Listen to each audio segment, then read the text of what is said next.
How's it going? This is Sean from Sean's Fish Tanks. I wanted to give you guys a fast update, try to get through some of my latest changes.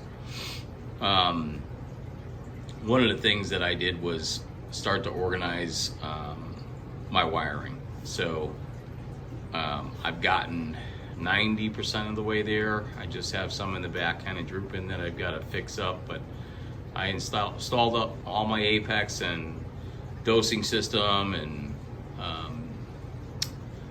all my controllers into these bookcase shelves where I could mount them together. I'm gonna have my calc reactor on this side now on the lower left cabinet where you see the styrofoam box, and this is just gonna be the all-around fish tank setup. So much happier with it. It's going really well. Fermented snails, those guys are still in the tank, and they stopped reproducing. So I didn't like the aquascape that I had. I liked the style, but I didn't like the height. So I really like the acrylic rods. That's where I'm leaning to stay. I love the floating aquapora, and the fact that the fish can swim through it. It creates a lot of area for water flow. And I decided to continue that, but I just swapped out some of the rock today with some base rock that I had, and I created some new structures and went through some mounting, and it came out really good. So good that I'm gonna try to keep taking some of the stuff out, and try to keep getting these fermenteds out. Most of them are gone. They stopped reproducing. Some of them died, but I do have a few still underneath some of the rocks, and I'm gonna try to take those rocks out, swap it out with other rocks, and go from there. So I had some really good success with the aquapora in the last scape that I had, and the acrylic rods really elevated the pieces so that they would get a fairly decent amount of light, and everything was growing, and I wanted to make it even more. So I wanted things to get more light. I'm gonna have to reduce the lighting time on my T5s for probably an hour or so every day, a little, just to reduce the amount of time, just so I'm not really, the corals aren't going through so much of a shock, because just about every piece got raised up a good 5 or 6 inches, and that's an incredible amount more par I'm bringing right down onto the pieces, and that can stunt growth just as much as it can help grow. So, and it can kill corals, so I got to be really careful. So for now, I'm gonna feed less, reduce my nutrients. I mean, I'm still gonna feed a decent amount, but it's gonna be definitely a reduction. Do have one new addition to the fish tank. I have a tamarin wrasse. He's swimming up in the back right now.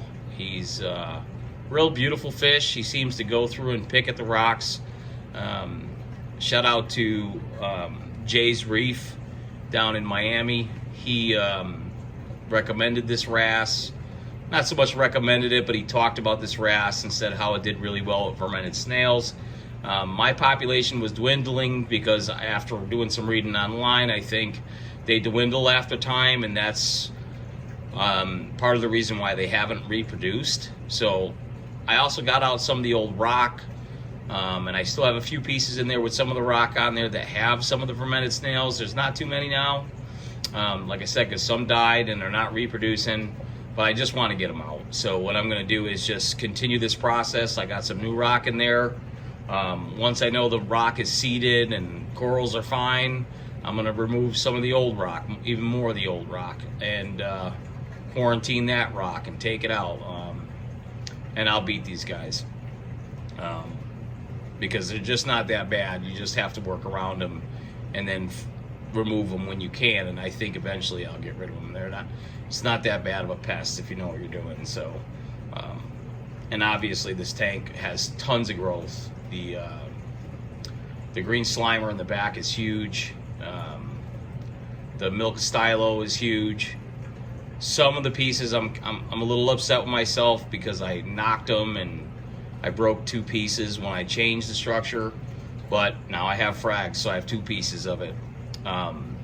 Really loving the floating rod structures. They're really easy to place and move around and add new pieces or whatever I need to do. Yeah, so the tank is looking good. Really excited about this scape.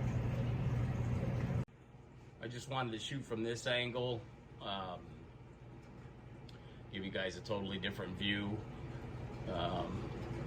Also, shout out to Herbie's Reef. My other Reef tanks are doing really well because of some of his tips.